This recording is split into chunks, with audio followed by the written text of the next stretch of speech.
Hi, everyone. Welcome to the Becoming Anchored podcast. My name is Laura Deneen. I'm your host for today's episode, and I'm just thrilled to welcome Ruth Janot to the show. She is a therapist with us, with our sister brand, Anchored Counseling Company.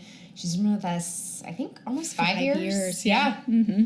Yeah, and she's just a wealth of knowledge, and I've actually observed Ruth's work, and she is just a phenomenal therapist. I would see her, like, as a client myself, so I can't sing her praises enough.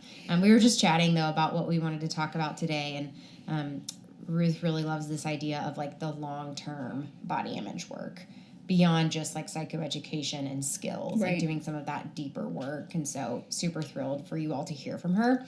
If you're new to the show, welcome. We really are about talking about all things body image and helping you move towards peace with your body, accept your body, do the grief work that is so necessary as you move towards acceptance of your body. If you're in the state of Tennessee, we'd love to see you in our therapy practice, Anchored Counseling Co.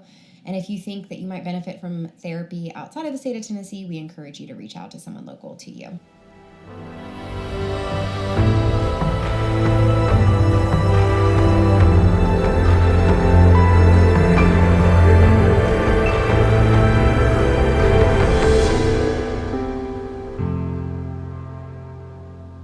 So without further ado, welcome, Ruth. Thanks so much, Laura. I'm honored. Yeah.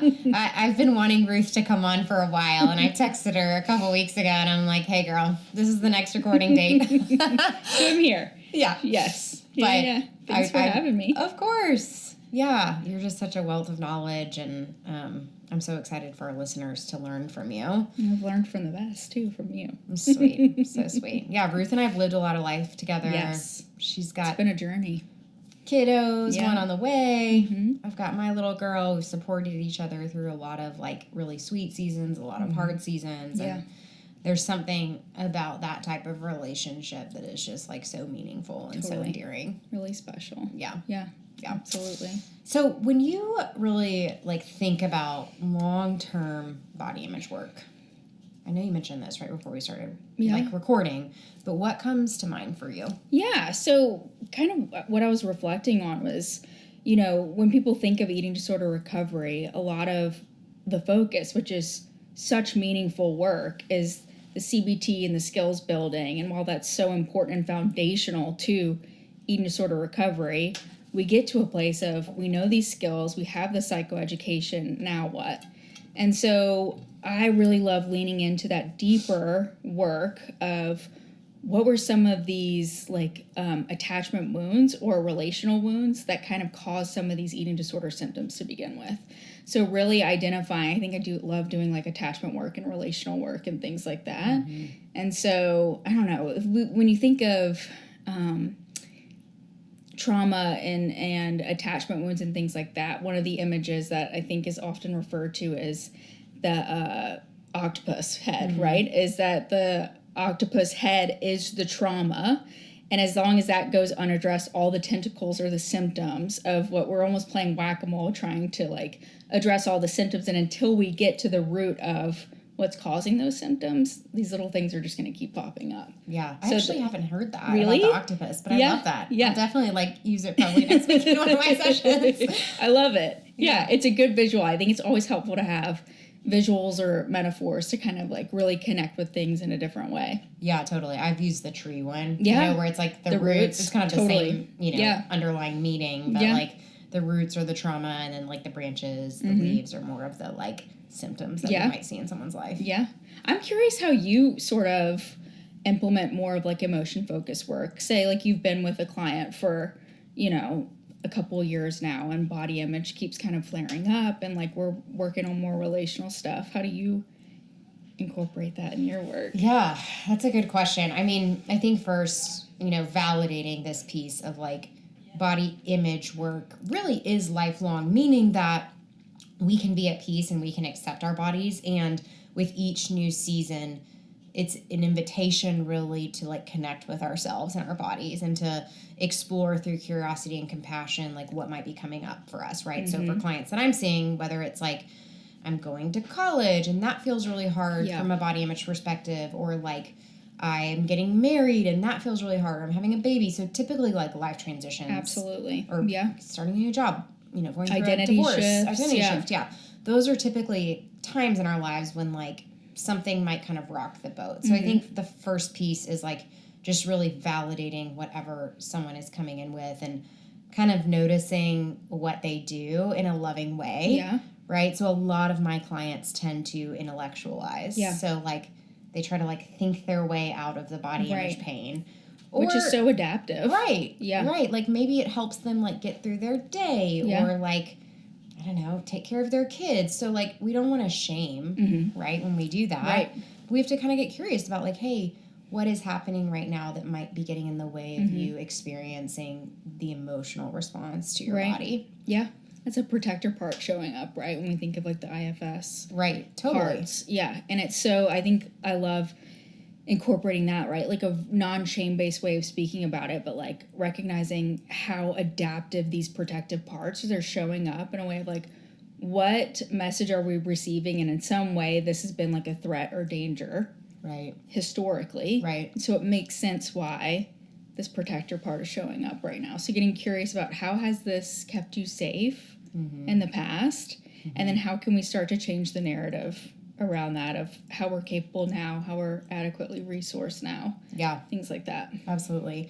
And it's like a lot of times with intellectualization, it's like maybe someone didn't know how to like feel an emotion or they weren't taught from their family of origin, or maybe their schedules are jam-packed and like that helped them literally survive their day-to-day like requirements, right? Whether it's like showing up to a job or like feeding their kids or whatever. So like you said, it is adaptive and we have to have compassion for that.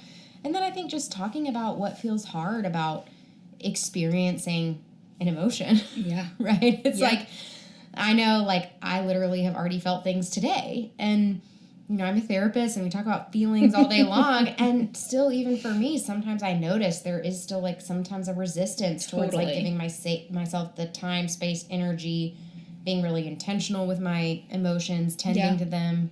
Yeah, absolutely. And I think that's part of, you know, that deeper work too, is how can we start to create a space within ourselves that feels safe to experience these historically distressing emotions that in the past I felt like incapable of holding this. Now through deeper healing work, we've learned that our capacity has expanded. It doesn't take away from the discomfort of it, but knowing how can I check in with myself and use the skills that like I've acquired. But it's like a lifelong learning process and extending yourself and there's different seasons where we feel more capable and there's seasons where, you know, that capacity diminishes it a bit. And that's okay. I think the part of it though is recognizing what resources are available to us, what skills have we learned, and who are the safe people in our lives that can help carry things with us. Yeah. Totally. Right. And I think that's like at the heart of a lot of my work, and I know your work too, is that like relational aspect of how we're just wired for relationship. And so in the same way that ruptures and wounds happen in relationship, that's where healing lies too. Yeah. Oh, I love this so much. Yeah. Yeah, and let's circle back to attachment here for a minute. Yeah. Like, how do you explain that principle within the therapeutic context to clients, and kind of where do you go with attachment as it relates to like body image? So, gosh, that's like a big question. I know. No pressure. I mean, it's just such rich work. So I think like a bit of just like a really simplified breakdown is when we think of attachment, that's where we establish like safety and security. And that starts with our caregivers, right? And so that's mom, dad, whoever was primary caregiver growing up. Now that relationship is like the foundation with our caregivers, and we learn how to interact with individuals and relationship from that foundation. Now things can shift and change, and like our identity shift and change, and you know, like you said, through like role transitions and life transitions and things like that, things can start to feel different. But I think we go back to that core of what skills did we learn, what did safety look like in our beginning attachment relationships. And then as we grow into adults, we then kind of reenact some of those attachment patterns. That doesn't mean that we're stuck in those attachment roles, but it can affect how we interact with, you know, friendships, within our other relationships, within partnerships. And sometimes I think that's where things can get tricky if we never learned how to identify what our needs are, what our emotions are, how to experience those things. If we never learn those skills, it's extraordinarily difficult to experience those in real time with other people because we never learned those skills in attachment when we were young. Yeah. Right. So we're kind of like reenacting those. And so some of the attachment work, I think, is like learning those skills, and the therapeutic relationship is attachment. It's attachment and action. So kind of like playing off that of learning what safety and security in relationship looks like within the therapeutic space. And that's a skill that they're learning to then go and use in day-to-day life. A launching pad, so to speak. Yeah. How do you incorporate attachment work? How do you explain that to clients? I think that's a beautiful explanation, right? Because obviously no one has a perfect parent, right? And you and I are both mothers, and we're not perfect. Now, I think that we can grow through some of the pain that maybe we went through in childhood and do it differently. Yeah. We can learn, we can be curious, we can apologize, repair if we mess up. But some of our clients have very real traumatic ruptures with their primary attachment figures. And specifically how this shows up in body image is like maybe a mother or, dad or a grandparent or uncle or aunt that like constantly criticized you or the way you looked, the clothes you wore, whatever it might, your body in some way, shape, or form.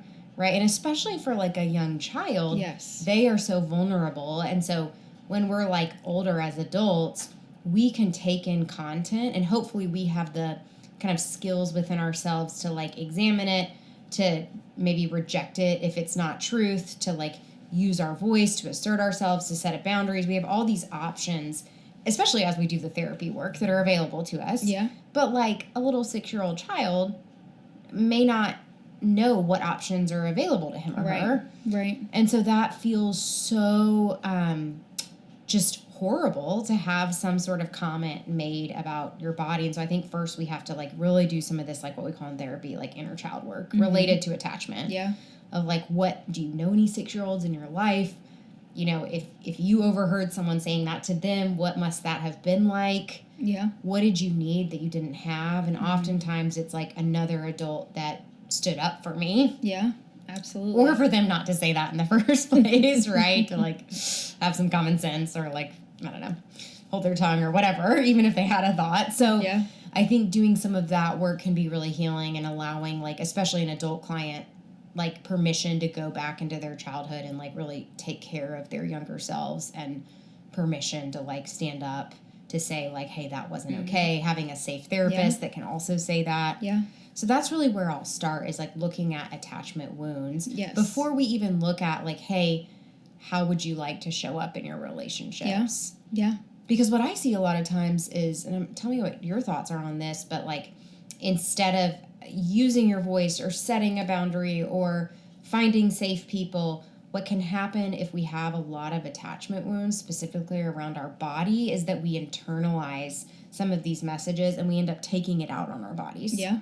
And like the narrative that we've come to believe is like, well, our body must be the problem. Absolutely. And that goes back to, the foundational thing of attachment versus authenticity. When we're young children, it is a survival. It comes down to survival. It's attachment. We're going to choose attachment every single time over authenticity. So let's say if those messages are related to body image, we're going to shift and change our bodies, ourselves, the things that make us who we are. So shift our authenticity in order to adapt so that we remain attached to our caregivers or whoever's making these comments. And so that can get tricky because then we start to move further away from our identity and misplace like our internalized trust. Right. So we move from self-trust to, moving towards attachment, which is, again, adaptive. But I think that's one of the things is learning, going back to what are my values, what does identity look like for me? And I think that's really foundational work as well.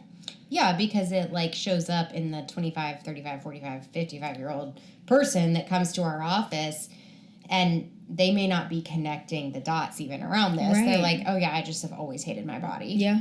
Right. Like my body has always been against me. Whatever the narrative is that, we start to poke at and get curious about.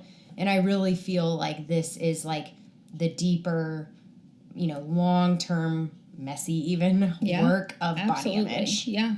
And I love that you brought up like the inner child healing work, because that's certainly, I think, such an amazing avenue with rich healing work that can happen there.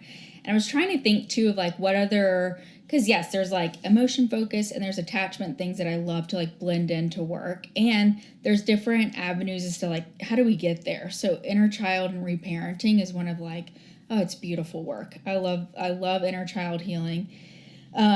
There's also more of like the somatic base, kind of like getting in touch with like how is our nervous system responding when we don't necessarily have cognitive memories, like explicit memories of the things that happen to us. So tuning into our bodies, because the trauma and those wounds exist somewhere, even if we can't cognitively remember them. Yeah.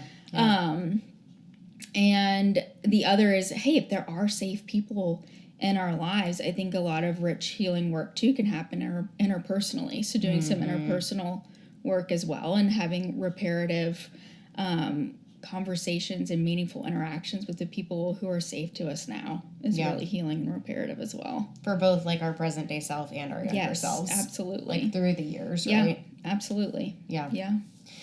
I'm curious, like when you start to introduce somatic work to clients, and there's lots of different ways kind of saying the same thing in the therapy space, right? 100%. But one way to think about somatics is really just like it's what we call like bottom up approaches, right? So it's cueing in first to our bodies before we kind of automatically go to our thoughts. Yeah. What are clients like receptivity to like even paying attention to their body? Totally. I mean, it varies. And I think, though, but that's when we think about the messiness of the long-term, not messiness, but how it can feel really messy, and the long-term experience of body image and eating disorder recovery is that we have learned, again, adaptively to disconnect from our bodies because it has not been a safe space. So as we move through recovery, it's so important to reconnect with our bodies, which can feel very scary. And so I think slowly introducing that in a way that feels like, again, we're sitting in this together. We're co-regulating in this space so that this feels like I'm not totally flooded. I can handle this. So just slowly starting to introduce like, the classic, what are we feeling right now in like the therapy, but then really connecting with where do I physically feel that emotion in my body? There is a sensation typically attached that we're just not typically tuned into. So using that space when we've got that, hour time slot of starting to just introduce, really becoming aware of what emotion am I feeling and where does that emotion / sensation exist in my body. And once we tune into that, we'll just start to notice subtle shifts and changes without trying to do anything. It's these emotions are calling our attention, not to fix or change it, but just to be acknowledged so that it can shift, and then we can transform it just naturally by noticing it. Yeah. And being with it versus like struggling so much. And this is part of my history too, to like avoid, dismiss, fix it. Right. So I think even once we identify the physical sensation and the emotional state, then there's also an additional layer. There's like so many additional layers of work. But one of them is that like we are with it, with kindness, with compassion, with non-judgment versus like trying so hard to make it go away. Yeah. And that's part of it also, like, including the inner child work of, like, coming from that compassion-focused lens of, like, how can I help you? What's here right now? How can I, like, comfort you and tend to you versus shame and criticize and blame and try to wish you and fix you away, right? Yeah. Yeah, and effective somatic work within all of therapy, but if we're talking about the specialty, really, of, like, treating body image concerns, it is paced. Yeah. And it's thoughtful. There is appropriate, what we call resourcing. So there's appropriate methods that clients can use if they start to feel dysregulated outside of session. Yeah. So it's not just like you mentioned, I love the word that you use, flooded. It's not just like, okay, good luck. Like you just need to like be more in tune with your body. Right. It's very paced and thoughtful, and I think trauma informed, and especially for clients that have trauma in some way associated with their body of any kind. Yeah. I think that's really, really crucial, especially with somatic therapy. Totally. And I love that you brought up the word pacing because that's so important. The scaffolding and pacing is so incredibly important. I'm curious, what sort of skills maybe do you introduce with clients when we're kind of approaching things and introducing like pacing and the skills building? What sort of things do you incorporate with clients so that, you know, we're not left flooded, that they have skills in place? Yeah, I mean, I think the first thing, even if they don't acknowledge it, like, I will acknowledge the importance of, like, informed consent around even having the conversation of, like, something along the lines of, like, hey, I know this is really vulnerable work, and I see you in that. Do you feel like you have the capacity to do this work today? That's informed consent, right? I'm not like, give me your informed consent. But, like, you and I are both relational therapists, and so it's like, do you feel like you have the capacity today? Would it be helpful for us to spend, you know, a smaller allotted amount of time and, like, kind of dip our toe in the water and then kind of come out just to see what that feels like? And so those are just, like, kind of nuanced things that I will do with clients versus, like, oh, we have a 15-minute session. Let's just, like, be in touch with your body the whole time.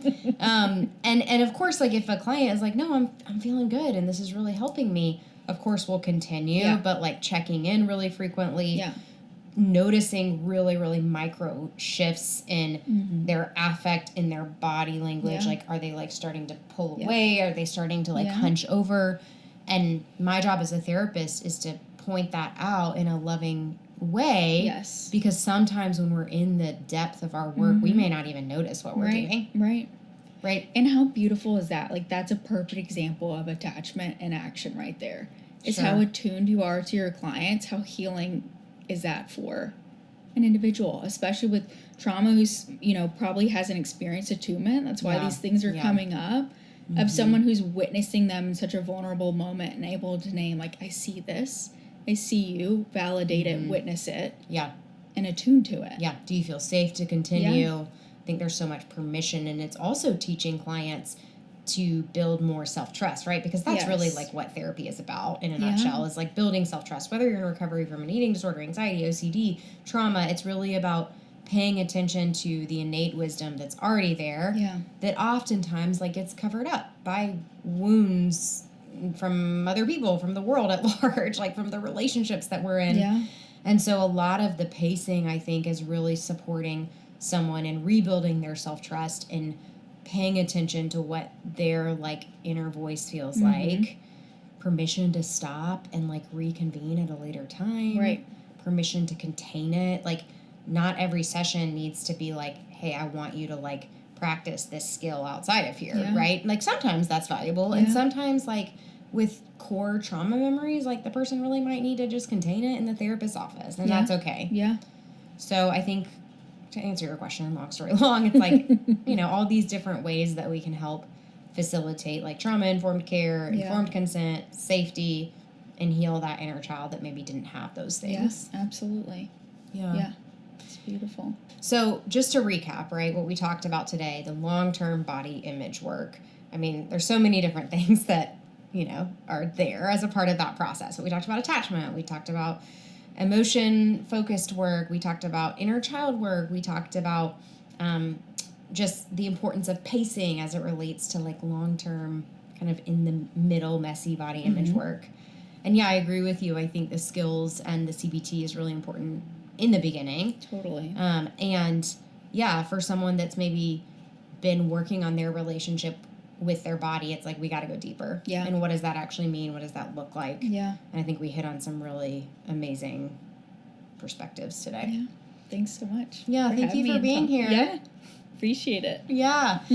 So if you all are interested in working with Ruth, she is actually on the Anchored Counseling Co. website, so definitely check her out there. She is just really, like, a blessing to us, to her clients that she sees. And we're so thankful for you. Thanks so much. I love this work here. I love Anchored, and it's been such a blessing and truly an honor to work here and to witness the healing of each of my clients and the relationships that are formed within, like, our co-working space too. Totally. So there's a lot of safety. Tell me this. Would you like to close with either homework or an affirmation, one of those, or both? Sure. I think of an affirmation. I can trust myself and my body here and now. I love that. Like so much present focused awareness. Yeah. Yeah. Yeah, and with that, some homework, if you feel like you have the capacity to engage with this, is really just starting to challenge yourself, maybe for like 30 seconds a day, to notice a physical sensation in your body, and if that is at all connected to an emotional state that you might be experiencing. Now, the trick here is to do that with non-judgment, or to make an effort to do that with non-judgment. And on the flip side of that, too, this is quite a bit of homework, but to notice, like, if you do feel like judging it, right? And that's okay, too, but to notice what that's about. So that's your homework for today. Yeah. Thank you, Ruth. Yeah, thank you. Yeah, and thank you all for listening to the Becoming Anchored podcast. We will see you next time. Take good care.